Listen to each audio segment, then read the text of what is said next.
இந்த ஜிக்கு பாய்ட்ட தான் நான் கேட்குறேன். ஒண்ணு அங்க போடுற கமெண்ட்டுகள கடந்து போகணும். இல்லையா, இங்க என்ன நடந்திருக்குன்னு எனக்கு கால் பண்ணி கேட்கணும். அவள பத்தி அவ்ளோ பெரிய விஷயங்க போடுறாய்ங்க. அதெல்லாம் அப்படி ஈஸியா கடந்து போறீங்களே! என்னைய பத்தி ஏதாவது ஒரு சின்னதா சொன்னா கூட ஏன் அவ்வளவு அப்படி வியூவர்ஸ் பார்க்கணும்? ஏங்க உங்களுக்கு அசிங்கமா இல்ல? எவ்வளோ கௌரவமா ஒரு பொண்டாட்டிய நம்ம அவ்வளவு வச்சிருந்துமே, இன்னைக்கு இந்த ஒரு வேசினால நம்ம குடும்பம் நாசமா போய் கிடக்குதே! இவ்வளவு பேச்சு பேசுறாங்களேன்றதெல்லாம் உங்களுக்கு அது பெரிய விஷயமா தெரியல. ம். நீங்க என்ன இப்ப நான் வேணும்னா நீங்க நினைக்கிறீங்க? அ? இல்ல, நான் ஒண்ணு தெரியாம தான் கேட்கிறேன். அந்த பித்தாள ட்ரம்முன்றவன் என்ன கமெண்ட் போட்டான்றது உங்களுக்கு தெரியுமா? இங்க வந்து பனானா பாய்ஸுக்காக சுகையில கூட்டுக்கிட்டே இருக்கிறான். அது உங்களுக்கு தெரியுமா? அ? சுகைல் போட்டாவ பார்க்கணும். ஏதோ இந்த மாப்பிள பொண்ணு போட்டாவ பார்க்கணும்னு சொல்லுவாங்கல்ல. அந்த மாரி கேட்டுக்கிட்டே இருக்கான். அதுக்கு தான் நான் அவன திட்டுனேன். அதுக்கு முன்னாடி உங்க வீடியோவுல என்ன கமெண்ட் போட்டுக்கிட்டு கிடக்குறான்? வந்து சரியான பொம்பளையா இருந்தா, என்ன பேர போஸ்ட்ல போட சொல்லுமாமான்ட்டு. நான் சரியான பொம்பளைன்னு காமிச்சுட்டேன். அந்த காமிச்சுட்டேன். அவன் அந்த பொட்ட பையல வந்து சரியான ஆம்பளையான்னு மூஞ்சிய காமிக்க சொல்லுங்க. ஆ? வம்பு இழுக்கிறதே என்னைய அவன் எதுக்குன்னு தெரியல. என் மூத்திரத்த நல்லா குடிச்சுக்கிட்டே கிடக்குறான் 24 மணி நேரம். இப்ப ஒரு ஆம்பளைய வந்து நம்ம இந்த மாரி கேள்வி கேட்கிற ஆள் இல்ல. நான் ஒரு கேள்வி கேட்டா, அது வந்து அது நல்ல குடும்பத்துல பொறந்தவனா இருந்தா, அது சுருக்குன்னு இருக்கணும். இவன் அப்படி குடும்பத்துல பொறந்திருப்பான் போல. ஏன்னா, அப்படி குடும்பத்துல பொறக்க போய் தான் உங்களுக்கு விளக்க புடிச்சுக்கிட்டு கிடக்குறேன். அந்த விளக்க புடிச்சுக்கிட்டு இருக்கிறதோட அப்படியே இருந்துறணும். என் பக்கம் வரக்கூடாது. என் பக்கம் வந்துகிட்டே இருக்கிறேன். ஒருவேளை அவன் சேனல் ஓப்பன் பண்ண போறான் போல. என்னைய பேசியே ட்ரெண்டிங் ஆகுறதுக்கு உங்க கிட்டக்க வந்து ப்ரொமோட் ஆகிக்கிட்டு இருக்கேன்னு நெனைக்கிறேன். அந்த தேனா மவன வந்தோனே தூக்கி பிளாக்ல போட்டுருங்க. ஏன்னா, அப்படித்தான் 1, 2 வந்துட்டு போயிருச்சு. அதனால பொத்திக்கிட்டு இருக்க சொல்லுங்க. ஆ, ரைட்டா? உங்க லைவுக்குள்ள உங்களுக்கு என்ன நடக்குதுன்னே உங்களுக்கே தெரிய மாட்டேங்குது. நான் மட்டும் சொன்னா மட்டும் அப்படியே கிளுகிளுன்னு வந்துருதா? ஆ? அது எப்படி சிக்கு பாய்? அவ அவ்வளோ பேச்சு பேசுறா. அவ இது சொல்றாங்க. அத அப்படி ஈஸியா கடந்துட்டு போயிடுறீங்க. என்னப்பா, என்ன பண்றது? சோத்துக்காவும் நான் இங்க கிடக்குறேன். அ அடே அப்பா! என்னம்மா தள்ளி விட்டு போறீங்க. ஆனா, என்ன பத்தி ஒரு சின்ன விஷயம் வரட்டும். அப்படியே அத வியூவர்ஸு அப்படி சம்பாரிச்சு குடுக்கணும். கவட்டைக்குள்ள அப்படி கொட்டணும். கண்டவன்டையும் போயிட்டு வந்ததுக்கு நீ இப்படி கன்டென்ட் போட்டு எனக்கு குடுக்கணும். ஆனா, இப்ப அவ கூட வந்து பாவம் நீ நெறைய சப்போர்ட் குடுக்குறனால அவ இப்ப கண்டுக்கிறதில்ல. அவ பாட்டுக்கு இருக்கிறா. ஆனா, நீ இருக்க பாரு. அப்படியே ஏன் துள்ளுற? என்னமோ அவ ஆரம்பத்துல இருந்தே பெத்த புள்ளைய பக்கத்திலேயே வச்சிருந்து பார்த்தவள, ஒருத்தன் வந்து கமெண்ட் பண்றேன். அ ஹாஸ்டல்ல சேர்த்து வையி, ஹாஸ்டல்ல சேர்த்து விடுன்னு சொன்ன உடனே கொந்தளிக்கிற. உன் அம்மாவ சேர்த்து விடு, உன் அக்காவ சேர்த்து விடு. என்னத்துக்கு சொன்னா? வேற எதுவுமா சொன்னா? ஹாஸ்டல்ல சேர்த்து விடுங்க. நீங்க பண்ற கூத்தடிக்கிறத பார்த்து தாங்க முடியாம, அது ஹாஸ்டல்லே இருக்கட்டும்னு சொல்றாங்க. இல்லையே, அதுக்கே அவ்வளவு அப்படியே கூத்தியாக்கா பேசுறீங்கன்றது தெரியணுமாக்கும். நீ என்ன பேசினாலும் கத்துட்டான்டா அவ கண்டுக்காம இருக்கிறா. நீ ஏன் இவ்வளோ எமோஷனல் ஆகுற? ஓவர் சீனு உடம்புக்கு ஆகாது. ரைட்டா? இங்க என்ன அந்த பித்தாள ட்ரம்முங்க வந்து கமெண்ட் பண்றேன். என்னத்துக்கு சூச்சாவ குடிச்சுக்கிட்டே இருக்கியான்றத நீ கவனிக்கணும்ல. நான் தான் சொல்றேன்ல.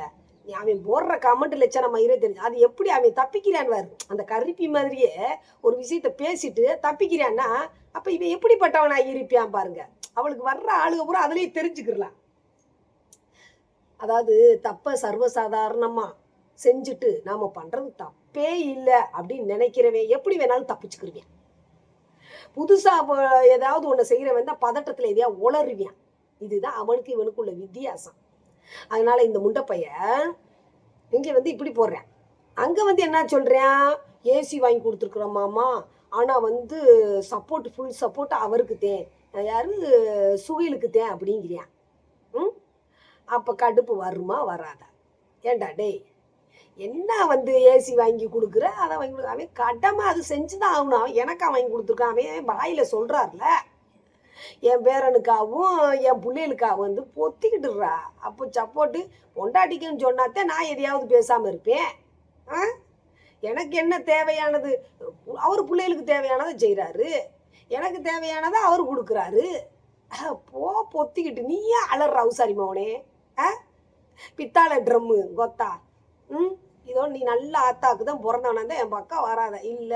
ஆனாடா உண்மையிலே சிக்காவுடைய சில சப்போர்ட்டர்கள்லாம் வந்து சில பேர் வந்து சில விஷயங்கள் சொல்லும்போது, நான் கோவப்பட்டு வார்த்தை கேட்பேன் பொசுக்குன்னு போயிருவானுங்க.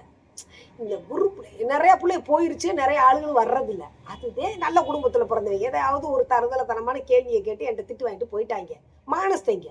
நீயும் இந்த கால விரிக்கிற கவிதா 2 சைக்கோ நாய். 2 கள்ள கூட்டாளின்னு நெனைக்கிறேன். நீ கள்ள புருஷன், அவன் கள்ள பொண்டாட்டின்னு நெனைக்கிறேன். இந்த 2 வந்து விடாம என் மூத்திரத்த குடிச்சுக்கிட்டே இருக்கு. குடிங்க, குடிங்க. நல்லா குடிங்க. இனிமே கண்டுக்கிறாமயே இருந்தா நீ பாட்டுக்கு கதறுங்க. அந்த முண்டைக்கு எவ்வளவு கேள்வி கேட்டாலும் சொர்ணையில அவ பல தண்ணிக்கு பொறந்தவளா இருக்கிறா. பரதேசி முண்டை. அதே மாதிரி தான் நீயும் இருப்பன்னு நினைக்கிறேன். நீ இந்த இங்கிட்டு சீனு கீழே போடாத. ஸ்க்ரீன்ஷாட் எல்லாம் எடுத்துருக்குறேன். நீ என்னென்ன போட்ட எல்லாம் நான் எடுத்து வச்சுக்கிறேன். அனுப்புகிறேன். அனுப்பி அந்த ஆள் எங்கே படிக்க போகிறேன். அதனால் பேசாதீங்க. என்ன நடந்துக்கிட்டு இருக்குன்றே தெரியலை. அதுக்கப்புறம் வந்து அது எப்படி என்ன ஆச்சுக்கு பாய்? பொம்பளை பொறுக்கிங்கிறீங்க, நீங்களே பொறுக்கிக்கிட்டு கிடக்குறீங்க. நீங்கள் தான் இந்த சொல்கிறீங்களே ஒவ்வொரு நான் இந்த வயசில் இதை பண்ணுனேன், நான் அந்த வயசில் அதை பண்ணேன், இந்த படம் பார்த்தேன் அந்த அப்போ அதில் பொறுக்கி யார்? நீங்களா அவரா? அவரை பற்றி பேசக்கூடாதுன்றீங்களே. அப்படியே பேசல, அப்படியே ஒவ்வொரு சீனு அப்புறம் இங்கிட்டு வந்துட்டு சரிப்பா பேசலப்பா, இனிமேல் பேசலப்பா, அதெல்லாம் சும்மா கண்டென்ட்டுக்குப்பா, உங்கள் 2 பேர்த்தையும் அப்படி பேசினாதான்ப்பா எங்களை எல்லாரும் பார்க்க வர்றாங்க அப்படின்னு சொல்லி உளுந்துடுற. இதை இந்த உண்மையை நான் இப்போ உடச்சு விட்டேன்னா இதை வந்து உன்கிட்ட கேட்பாங்களா? நீ அங்கே என்ன சொல்லுவ? அப்படியா, நான் இனிமேல் நான் பேச மாட்டேன், பார்த்துக்குருவோமா அப்படின்னுவேன். அப்புறம் மறுபடியும் மெய் மறந்து பேசுவேன். ஆனால் என்னையை பொறுத்தவரை அவர் சொல்லுவார், அடிக்கடி சொல்லுவார், சுமி அந்த கட்டைப்பையை வச்சு இந்த ஆளோட பேசாது, அது எவ்வளவோ பெட்ரு, இந்த ஆள் தான் நம்பர் 1 கல்ப்ரேட் அப்படின்னு சொல்லியிருக்கிறார். கரெக்டு தான். அவளை பற்றி அவர் சொல்லவே இப்போல்லாம் ஓட்டு சுப்புவை பற்றி சொல்லவே மாட்டார். மெயின் பிக்சர் இந்த ஆள் சரியில்லை. அந்த லேடியே சொல்லுது, நீ கூத்தியாவோட நீ இங்கே கிடக்குற, அவன் அங்கே கிடக்குறேன் அப்படின்னு சொல்லு அவன் அங்கே கிடக்குறான்னு சொல்லும் போதே இந்த ஆளுக்கு சுருக்குன்னு வேணாமா? அது கரெக்டாக தானே சொல்லுது. இந்த ஆள் ஏன் அப்படி சொல்கிறவங்ககிட்ட எதுக்கு அங்கே கிடக்கணும்? மானஸ்தை இங்கேயில வரணும். அப்புறம் சரி, அது ஒரு பக்கம் இருக்கட்டும். சீதா கண்ணேம்மா, சாரி சீதா கண்ணேம்மா இல்லை, அது என்னது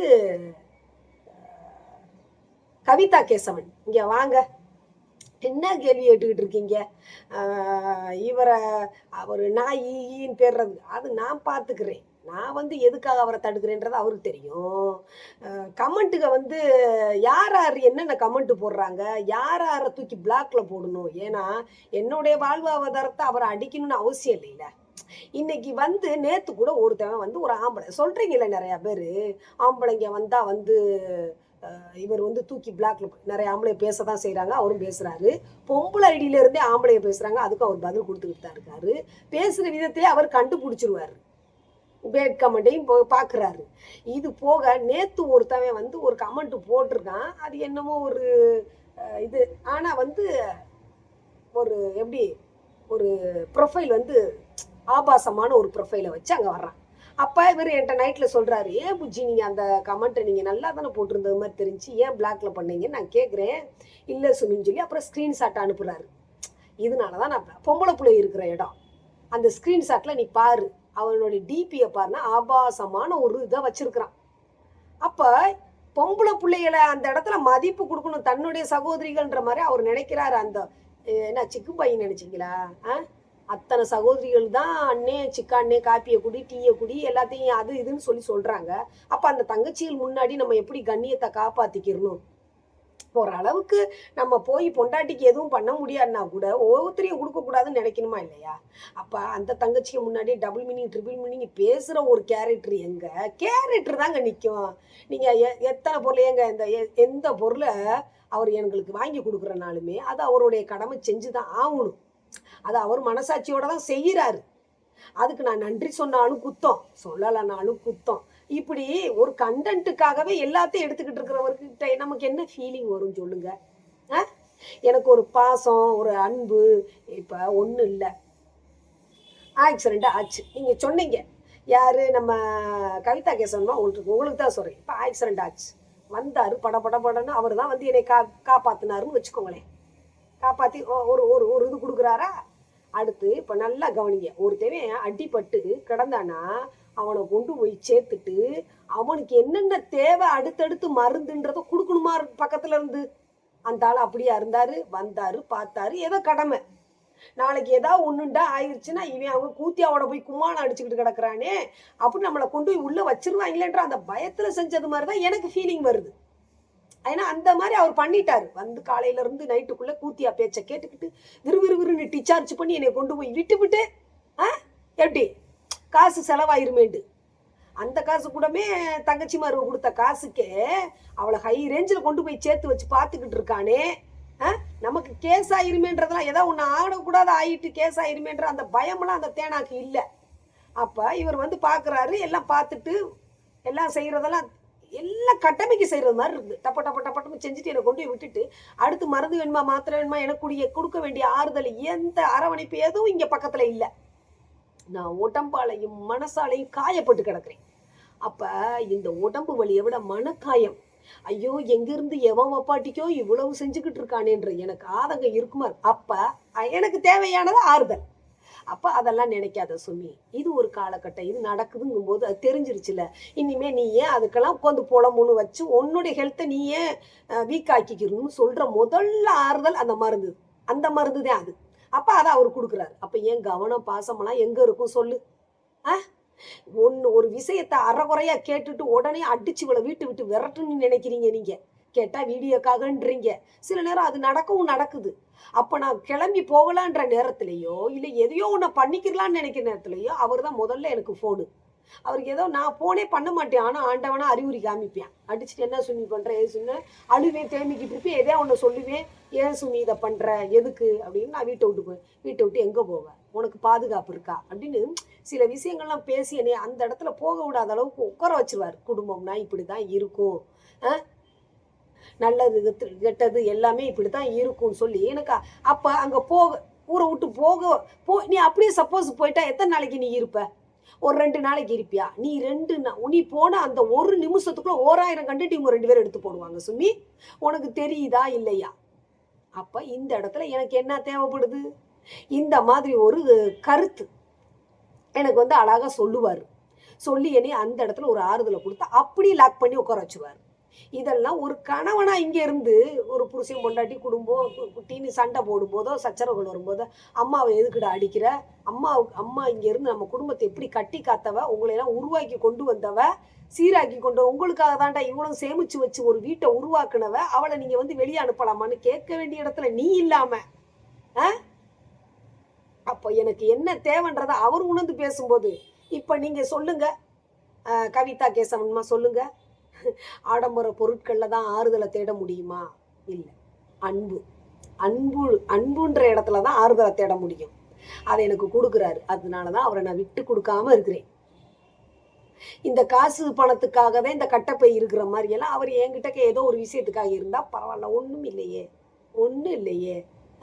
ஏதோ ஆண்டவனா பார்த்த ஒரு அற்புதமான ஒரு பொக்கிஷம் நான் நினைக்கிறேன். ரைட்டா? நீங்க எல்லாரும் எனக்கு எந்தெந்த இடத்துல இந்த மீடியாவில் உட்காந்து எனக்கு எவ்வளவு சப்போர்ட் கொடுத்தீங்களோ அதே சப்போர்ட்டுக்கு தனிப்பட்டு எனக்கு கொடுக்குறாரு. அந்த உறவு உங்க உறவுகளில் வந்த ஒரு உறவு தான் அவருக்கு தனிப்பட்டு எனக்கு தெரியுமா? நீங்க எல்லாரும் எனக்கு ஆறுதல் கொடுக்குறத பார்த்தா அவரே வந்தார். ரைட்டா? அப்ப எது எங்க இருக்கணும் அப்படின்றது ஒண்ணு இருக்குல்ல. எது எங்க எனக்கு கிடைக்குன்னு ஆண்டவன் அதை எனக்கு கிடைக்கிறான்ல. எனக்கு நான் உடம்பு சோத்துக்காக இருக்கிறது நானா இருந்தாலும் அவர் இருந்தாலும் இனி யாரும் நாங்க எங்க இருப்போம்? நீங்க சொல்லுங்க, நீங்களே சொல்லுங்க, புரிஞ்சுக்கோங்க. வந்து புரிதல் இல்லாம அவர் என்னன்னாலும் வந்து செய்யறாரே, வந்து செஞ்சுட்டு அங்கலமா போயிருக்கிறாரு. போங்கம்மா.